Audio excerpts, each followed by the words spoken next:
ಇದು ನೆನ್ನೆ ಮೊನ್ನೆ ಕಥೆ ಅಲ್ಲ. ಈ ಸರ್ಕಾರ ಬಂದಾಗಿನಿಂದ ಗ್ಯಾರಂಟಿಗಳಿಗೆ ಹಣವನ್ನು ಕ್ರೋಢೀಕರಿಸೋದಕ್ಕೆ ಸಾಧ್ಯ ಆಗದೇ ಕೇಂದ್ರ ಸರ್ಕಾರದ ಮೇಲೆ ಗೂಬೆ ತೋರಿಸುವಂಥ ಕೆಲಸ ಅವತ್ತಿಂದನೂ ಕೂಡ ಮಾಡ್ಕೊಂಡು ಬಂದಿದ್ದಾರೆ ಮತ್ತು ಯಶಸ್ವಿಯಾಗಿ ಮಾಡ್ಕೊಂಡು ಬಂದಿದ್ದಾರೆ. ಅದನ್ನು ಕೂಡ ನಾವು ಒಪ್ಕೊಳ್ತೇನೆ. ಆದರೆ ಬರೋ ದಿನದಲ್ಲಿ ನಾವು ಇನ್ನೂ ಕೂಡ ಹೆಚ್ಚು ಜಾಗೃತರಾಗಿ ಜನರಲ್ಲಿ ಜಾಗೃತಿ ಮೂಡಿಸುವಂಥ ಕೆಲಸ ನಾವು ಮಾಡ್ತೇವೆ.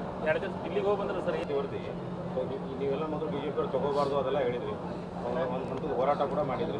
ಈಗ ಅವರು ಸ್ವೀಕಾರ ಮಾಡಿದ್ರು, ನಾಳೆ ಡಿ.ಕೆ. ಜಾರಿ ಮಾಡಿದ್ರು. ನೋಡ್ರಿ, ನಾನು ತಮ್ಮ ಮುಖೇನ ರಾಜ್ಯದ ಹಿಂದಿನ ಮುಖ್ಯಮಂತ್ರಿಗಳಿಗೆ ಸವಾಲನ್ನು ಹಾಕ್ತೇನೆ. ತಾವು ಎದೆ ಮುಟ್ಕೊಂಡು ಹೇಳಬೇಕು, ನಿಜವಾಗ್ಲೂ ಕೂಡ ನೀವು ಕಳೆದ 3 ವರ್ಷದ ತಮ್ಮ ಆಡಳಿತ ಅವಧಿಯಲ್ಲಿ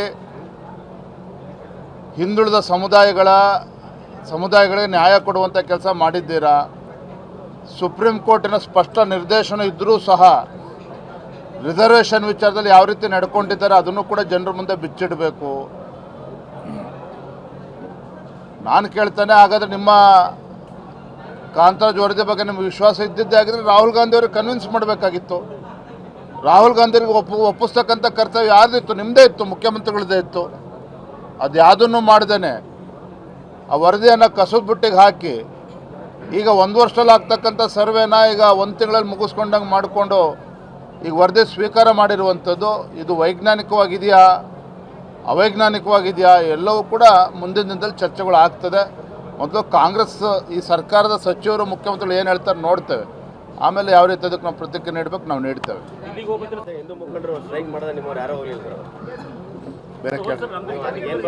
ಬೇರೆ ಕೇಳ್ರಿ, ವಿಷಯ ಕೇಳ್ರಿ. ಆಯ್ತು,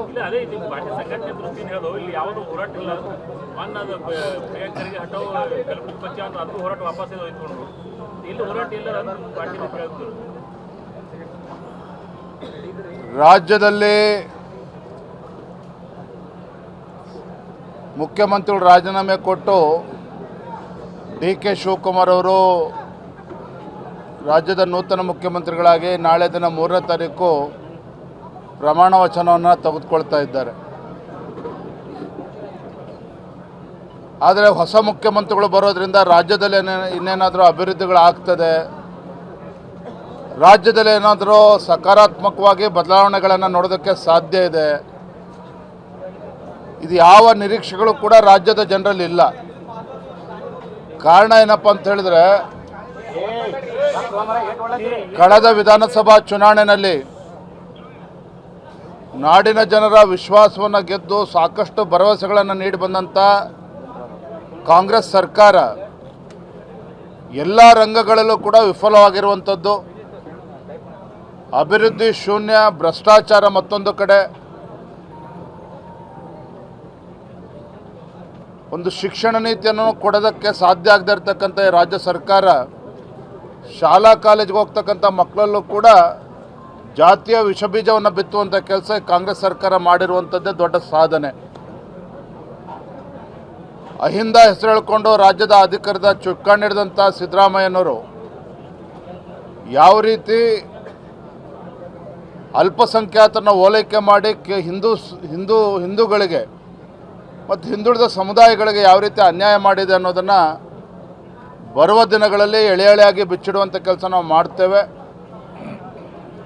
ಒಂದಂತೂ ಸತ್ಯ, ಈ ಕಾಂಗ್ರೆಸ್ ಸರ್ಕಾರದ ಬಗ್ಗೆ ರಾಜ್ಯದ ಜನ ವಿಶ್ವಾಸ ಕಳೆದುಕೊಂಡಿದ್ದಾರೆ. ನಮ್ಮ ಜವಾಬ್ದಾರಿಯೂ ಕೂಡ ಹೆಚ್ಚಾಗಿರುವಂಥದ್ದು, ಒಂದು ವಿರೋಧ ಪಕ್ಷವಾಗಿ ನಮ್ಮ ಜವಾಬ್ದಾರಿಯೂ ಕೂಡ ಹೆಚ್ಚಾಗಿದೆ. ಆ ಜವಾಬ್ದಾರಿಯನ್ನು ಅರ್ಥ ಮಾಡಿಕೊಂಡು ನಾವೆಲ್ಲರೂ ಕೂಡ ಒಟ್ಟಾಗಿ ಒಂದಾಗಿ ಮುಂದಿನ ದಿನಗಳಲ್ಲಿ ಪಕ್ಷ ಸಂಘಟನೆಯನ್ನು ಕೂಡ ಮಾಡಬೇಕು. ಈ ಕಾಂಗ್ರೆಸ್ ಸರ್ಕಾರವನ್ನು ಕಿತ್ತೊಗೆಯುವ ನಿಟ್ಟಿನಲ್ಲಿ ಜನಾಂದೋಲನವನ್ನು ಕೂಡ ರೂಪಿಸುವಂಥ ಕೆಲಸ ನಾವು ಮಾಡ್ತೇವೆ ಬರೋ ದಿನಗಳಲ್ಲಿ.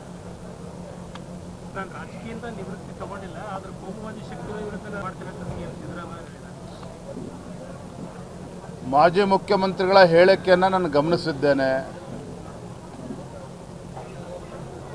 ಅಲ್ಪಸಂಖ್ಯಾತರನ್ನ ಬದಿಗಿಟ್ಟು ಹಿಂದುಳಿದ ಸಮುದಾಯಗಳಿಗೆ ಯಾವ ರೀತಿ ದೋಖ ಮಾಡಿದ್ದಾರೆ ಅನ್ನೋದನ್ನು ಕೂಡ ನಾವು ಮುಂದಿನ ದಿನದಲ್ಲಿ ಸಿದ್ದರಾಮಯ್ಯನವ್ರಿಗೆ ಪ್ರಶ್ನೆ ಮಾಡೋರಿದ್ದೇವೆ.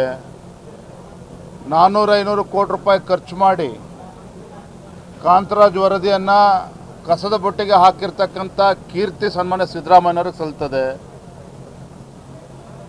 ಇವತ್ತು ಸಂಜೆ ರಾಜೀನಾಮೆ ಕೊಡ್ತೇನೆ ಅಂತೇಳಿ ಗೊತ್ತಾದ ಮೇಲೆ ಆತುರವಾಗಿ ಆ ವರದಿಯನ್ನು ತರಿಸ್ಕೊಂಡು